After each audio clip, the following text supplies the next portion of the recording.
Hello students, in this video lecture we are going to discuss about constructors and destructors. So far we have discussed a lot about functions, especially the types of functions. We can classify the functions in C++ into two categories. One is functions which are standalone, like the main function, which is not part of any particular class. That is one type of function, and that is actually coming from C. And in C++ there is a new type of function introduced, which is member function. That is, when you create a function and include some functions into that particular class, they are said to be member functions or simply methods. And when it comes to normal functions, they are public by default. So there is no restriction on the access to the functions by any function or any class. They are public by default. And for such functions, now in C++, prototypes are required. That means you have to provide a declaration of the functions. And in the case of class member functions, we have the option to make it private, public or protected. So if you want to conceal the access right of the visibility of that particular member function, then we can declare it as a private member function. Whereas if you just want it to be publicly available, then you can just declare it under the tag of public. And we will be exploring one more category called protected. So protected comes into picture only when we are discussing about inheritance. So as of now we are aware of private and public methods, and also we also have the option of either defining the member functions inside the class or just declare it in the class and define it outside the class. So we discussed all of this, and also we discussed about the function overloading. So function overloading applicable to both the standalone normal functions as well as class member functions. So basically when you write many functions with the same name, they are said to be overloaded. And we have to differentiate the function parameters or the arguments. So we discussed elaborately about all these points. Now we are going to discuss about a new type of class member function called constructor. And similarly, destructor is also a special type of member function that will also be discussed in this video lecture. So before discussing about the characteristics and the implementation of constructor, we have to first understand the need of initialization. So what do we mean by initialization is that when you create an object, it's going to have some members inside. Those members are nothing but the declarations of variables made in the class. Say for example, if you create a class in which you have declared an integer variable, a character and a float, then the object of that class will be having these three members. Inside it, its memory. And normally when they are created, they are just created to be empty memory locations. They are not assigned any initial value. They are generally created as just blank or empty memory locations. So in such cases, sometimes when you use them in the program, you may incorrectly manipulate them, assuming that they have been initialized already. Say for example, we have come across a program called student mark calculation, in which we created a class in the name of student, which has the members of total 4 marks in the form of an integer array and an average variable. And the formula for the total calculation was given like this: total plus equal to marks of 5, and this is given under a for loop.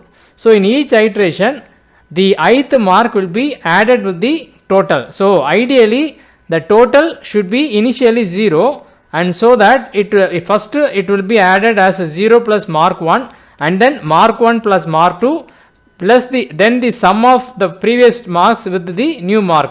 So this will be computed correctly provided total is initialized with 0.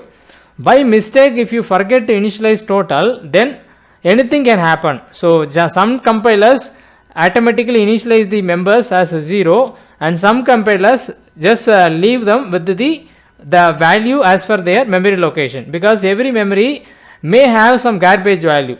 Because the memories are being used for a number of purposes in a computer, there may be some leftover memory in that particular memory address, and that value may be incorrectly utilized in the addition. So the first mark would be calculated as some garbage value currently inside the total variable plus the mark 1, and everything will go wrong after that. So it is always a good thing to assign initial value to class members before proceeding to further manipulation of the members. So that is the usage of for the purpose of initialization. It is to avoid any inadvertent mistake. So accidental mistakes or unexpected mistakes could be avoided if members are properly initialized. Now what are the options we have for initializing the members? If they are normal variables like the variables that we declare in functions as the local variables or even the global variables, we used to just initialize them by assigning a value as int a equal to 0, float f equal to 5.0. So in this way we can simply assign a value at the time of declaration. But this cannot be done with the class members. So class members cannot be initialized and should not be initialized in this manner. So we have to initialize them separately. So that is the a drawback here or an obstacle here, that class members cannot be initialized in the usual way. And also if you assign values directly like this, then all your objects will be initialized with the same set of values. But sometimes we want to initialize different objects with the different values. So in that case we have to find some other method. Option 1, we can create special member functions in the name of initialize, which can be used just for the purpose of assigning some initial value, like in this example. So void initialize is going to be a member function whose only task or purpose is to assign 0 to the total. This will work. So this can be an idea which we can make use of for initializing the members. But here the drawback is that you have to make a call to this function explicitly before you start using the total variable. So it once again demands the human carefulness. So if you just by mistake avoid the function call, then you are going to be facing the same situation. Total is going to be uninitialized and the default value, that is the garbage value of total, could influence the result. So though this idea seems to be working, it is still not ideal. So what we need is that we need an automatic initialization which will be triggered by the compiler without an explicit request by the user, that is programmer. So you should not be required to make a call to the initialization function, but the compiler should take care of the function call. So that is what a constructor is. So a constructor is also like a member function that is provided here, but difference is that a compiler will be automatically executed by the compiler. A constructor will be automatically invoked and executed by the compiler, and it does not require explicit call like a normal member function. We will see lot of other differences also between the normal functions and constructors. So these are the various characteristics of a constructor. Number 1, the constructor has to be given the same name as the class name. So whatever the class name in which you are going to write a constructor, you must give the same name to the constructor also. So what is the purpose behind it? That is because the constructor is supposed to be executed by the compiler. You are not going to make any request. The compiler has to automatically execute the compiler whenever objects are created. Then how will it recognize that this is the constructor? It has to have some way by which it can recognize that this is the constructor which needs to be executed for initialization. So to make this simple, what they have done is that the function that carries the class name is by default the constructor. So that is the first rule, that you should give the same name as the class name to constructor. Number 2, at the time of object creation, constructors are automatically executed, and so you don't need to make any explicit function call, and you can't make any explicit call. It is only executed automatically by the compiler. and we can pass parameters. So if necessary, we can pass parameters to the constructors, but one restriction is that if constructor cannot return any value. So unlike the normal functions, constructors are restricted from returning any value. You can't write return statement inside the constructor, and you can't even mention void as a return type. Normally when a function don't return any value, we used to mention void as a return type, but for a constructor even we can't mention void as a return type, we just have to leave it blank. So that is another rule that has to be strictly followed. There is no return type and there is no return value. Next one is constructors can be overloaded. So it is possible to overload constructors just like all other functions by varying the arguments. And lastly, even when you do not write any constructor in your program, the compiler is going to insert a dummy constructor into the class by default. This is also called default constructor. So far we have written lot of programs comprising of classes, but we have never written any constructor in those classes. But it does not mean that those classes did not have any constructor. They actually had a constructor which was inserted after we submitted the program for compilation. So during compilation, the compiler will check the class whether there is any constructor present in the class.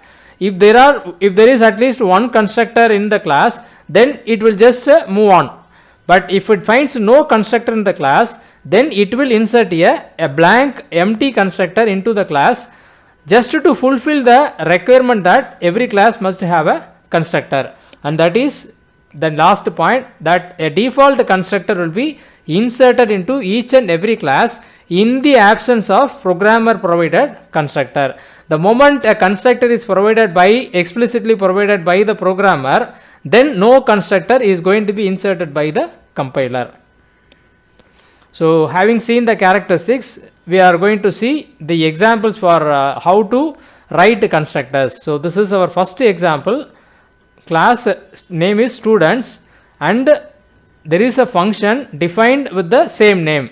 So obviously this is the constructor, because constructor is the only method in a class which can share the name of the class. So this is a constructor, and you can also notice that there is no return type mentioned before the constructor name, and in this case it is non-parameterized, so it's not taking any parameter, and inside it is initializing the two members of the class, total as 0 and average as 0.0.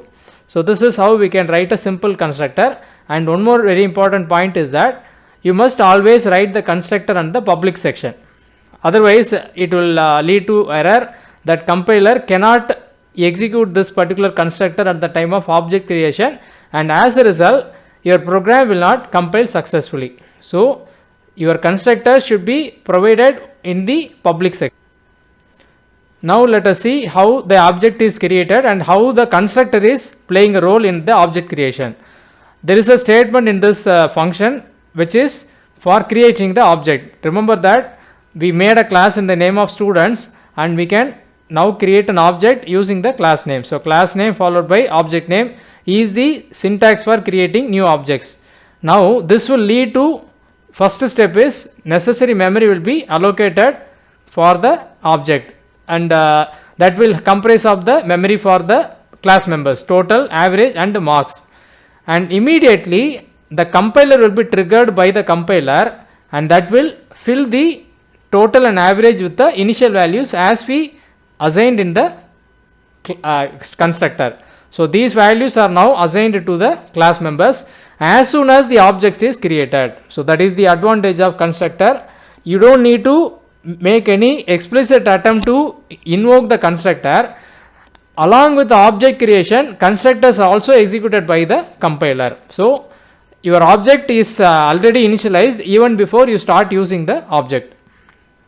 And once again we try to create one more object, and for that object also separate memory is allocated and the constructor is executed once again for that particular object. So which means that if you create n objects, then n times the constructor will be executed. For each object the constructor executed separately.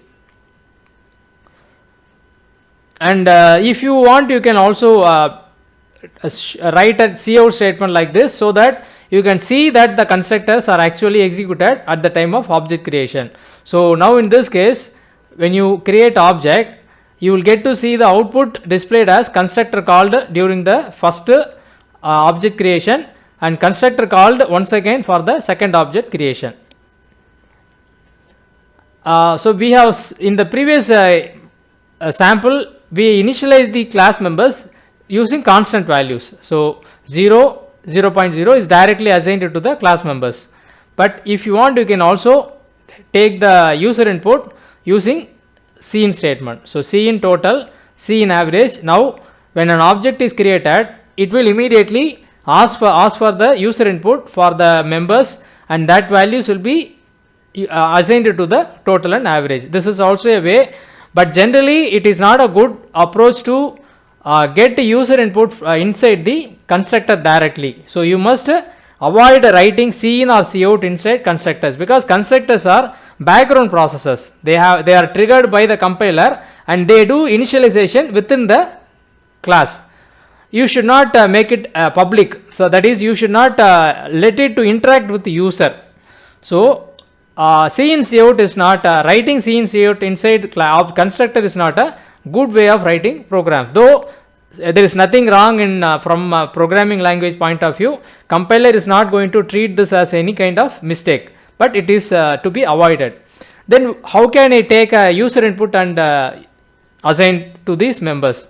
There is a better way by which we can achieve it using parameterized constructors. So like any member, like any function or class member function, we can also pass parameters to constructors. So through the arguments, we can pass the values and then use them to initialize the variables. So these values can be taken as user input inside the main function and then passed as argument to this particular constructor, and then they are used for the initialization. So this is the better way of, or proper way of, initializing the members with the help of user inputs. And this is what happens. So whenever you create an object, you have to forward two arguments to the constructor, because the constructor has been written with taking two arguments. At the time of object creation, you have to pass the two arguments using this syntax: bracket argument 1, value for the argument 1 and value for the argument 2. Now these two values will be reaching the constructor, and they will be assigned to the total and average. And thirdly, we can also mix the two types of constructors. First we saw a non-parameterized constructor, and now we saw a parameterized constructor. And as we have already seen, constructors can be overloaded. You can also mix the two types of constructors. So now we have got two constructors in the class. Now the big question is that when you create an object, which one will be actually called? That depends upon the way we create object. Just look at this example. First I am creating an object in the usual way without supplying any argument. Now automatically this will be linked with the second non-parameterized constructor, and so the object will be created with the initial values of 0 and 0.0. And next line I am creating an object by forwarding two arguments. Automatically this will be now associated with the parameterized constructor, and the objects are created with the two set of values that we supply as arguments. So we can have any number of constructors in a class as long as they are differentiated using the standard rules of function overloading, that the parameters should be clearly differentiated, either number of parameters or types of parameters. So we have to differentiate. And there is a special case for a single parameter constructor. So whenever you have a class that takes a single parameter, there is a special way by which it can be assigned. So the value for the parameter can be assigned in a special way, which is, you can just use this statement: a sample obj equal to 5, which is equivalent to sample obj bracket 5. So you can follow both these styles. you can use either sample obj bracket 5 or sample obj equal to 5. But this second approach, that is obj equal to 5, only works if the constructor takes a single argument. If it takes more than one argument, then you only have one option, which is bracket, and within the bracket list of values. Now I am going to introduce a slightly different concept, then we will see an example integrating the constructor with this particular one.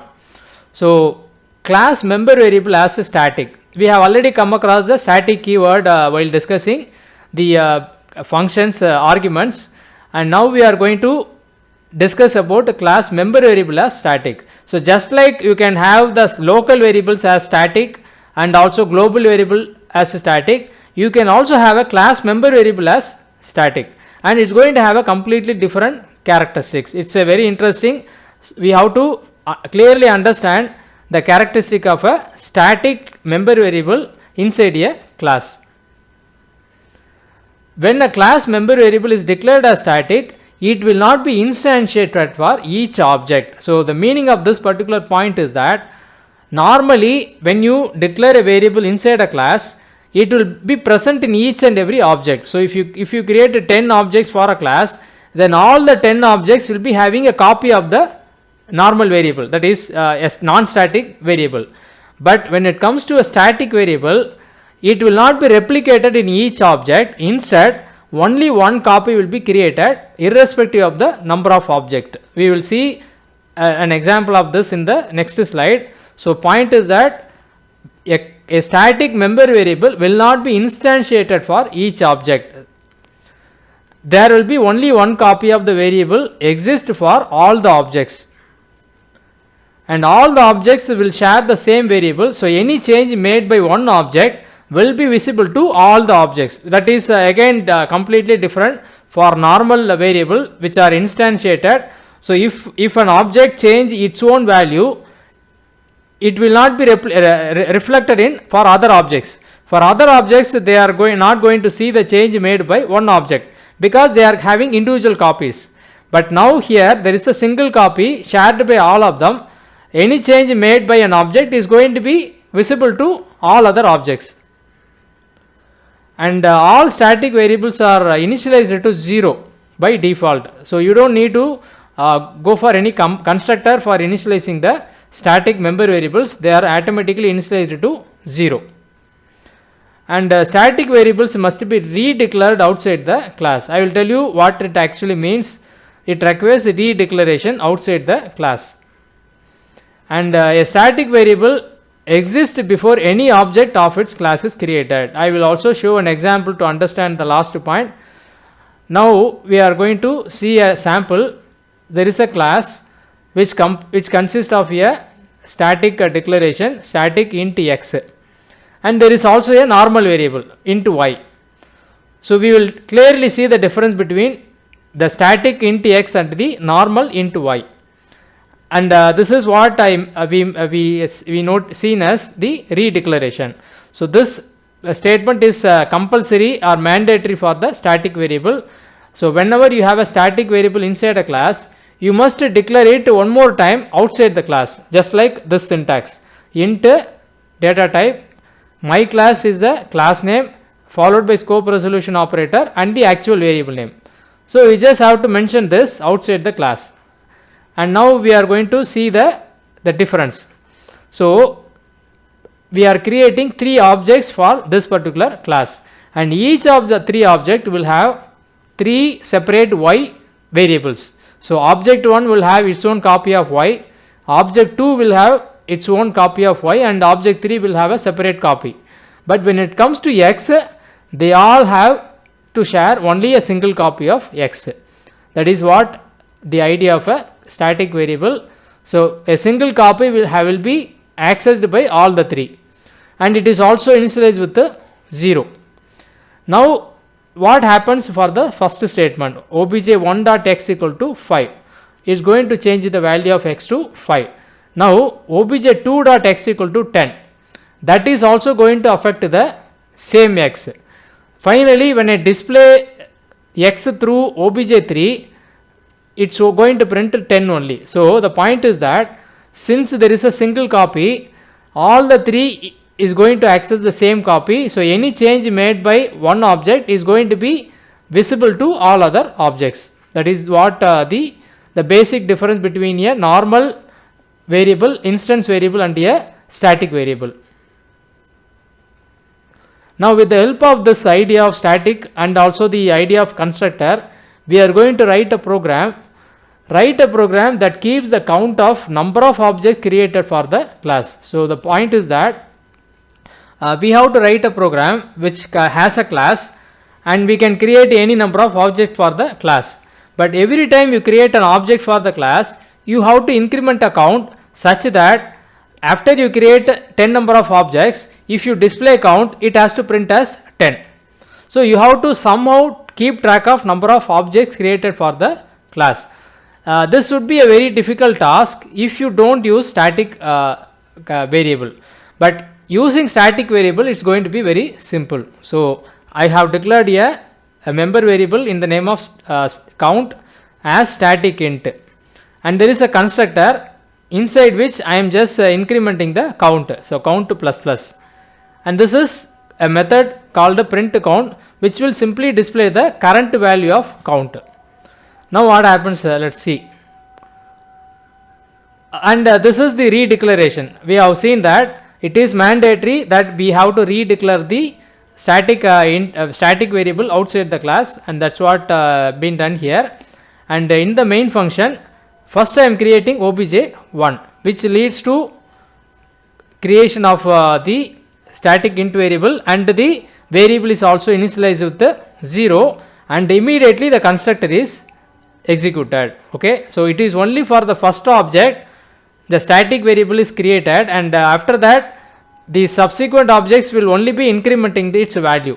So first object will increment it once, making it to 0. 0 will be incremented to 1, and 1 will be incremented to 2 for the second object, and 2 will be incremented to 3 for the third object.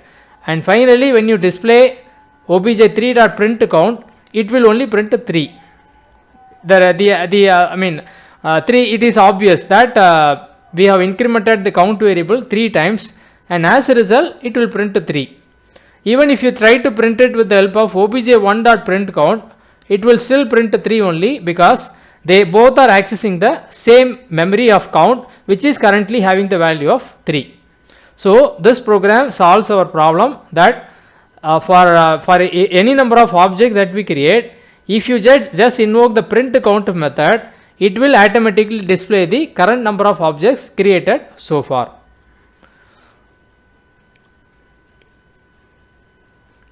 And this particular example is to highlight the last point we saw in the characteristics. A static member variable exists before any object of the class is created. So we can access the static variable even before objects are created. That is not the case with the normal members. Say for example, you have got 2 variables inside the class. One is stat int x, another is normal int y. The int y will become existing only after the objects are created. So only after objects are created, y is going to be available and you can access it. But the static int variable created even before the objects are created. So this kind of usage also works for the static variable. Just observe this. I am trying to print the value of the static variable just with the help of class name. So without even creating any object, we can access the static variable just with the help of the class name. So cout class name scope resolution var, it will print 0 because a static int variable is initialized with the 0. So that is all the characteristic of static int variables. And we have discussed something about the constructor, but we are yet to cover one more constructor called copy constructor. But as of now, we have seen that default constructor is a constructor which is a more of a dummy constructor inserted by the compiler into each and every class in the absence of an explicit programmer provided constructor. And the next one is non-parameterized constructor, which is explicitly implemented by the programmer inside the class. And the third is the parameterized constructor, which takes some arguments, and that arguments are used for the initialization of the class members. And we will be discussing about copy constructors later. Just like we have a constructor, there is also something called as a destructor. So if you just compare the constructor and destructor, there are a lot of similarities and differences. Number one, constructor is called automatically when an object is created, whereas destructor is called automatically when the object is destroyed. Destroyed in the sense when the usage of the object is over and it is removed from memory. Say for example, you have declared an object inside a function. In that case, it is a local object, then its lifetime is only until the function is under execution. So automatically when the function is completed, the destructor will be called by the compiler and it will execute whatever statement it is written inside the destructor. Whereas if the object is declared as a global object, then the destructor will be called only at the end of the program, because a global variable or object has a lifetime till the execution of the program. So that is number one, it is also automatically executed. And number two, just like the constructor, the destructor's name also same as the class name. And but you may immediately get a question, then how will you know which one is constructor and which one is destructor? There is a special character added in front of the destructor just for this differentiation, tilde symbol. So there is a tilde symbol which is added, which has to be typed before the destructor name. So using this, the compiler knows clearly this is constructor and this is destructor. So the second point is that though the name of the constructor and destructor are same, we have to use a tilde symbol to differentiate the two. And thirdly, for a constructor we can pass parameters but we can't return value. But for a destructor, we can neither pass parameters nor we can return. So it is like both are disabled for the destructor. And comparing to a constructor, a destructor has a very less usage. So we can do a lot with the constructor. We can initialize the members. We can also overload the constructor. But for a destructor, none of that possible. We can't overload destructor because there is only one version possible for a destructor. So no overloading is possible. And also we generally don't want to do anything when an object is destroyed. So the usage of a destructor is very limited comparing to a compiler, comparing to a constructor. Where destructor could be very useful is that when you are going for dynamic memory allocation. So in C, C++, we can dynamically allocate memory either using malloc or new function. So in that case, the destructor can be used for deallocation of the memory. So we can remove the memory or we can return the memory that we created using the malloc at inside the destructor. Other than this, we don't generally use a destructor widely in our programs. This is a simple syntax of a destructor. We can implement it just like a constructor. So that is all we have to discuss. We have points to discuss about the constructor and destructor, and we are yet to discuss a special type of constructor called a copy constructor. That will be discussed later. Thank you.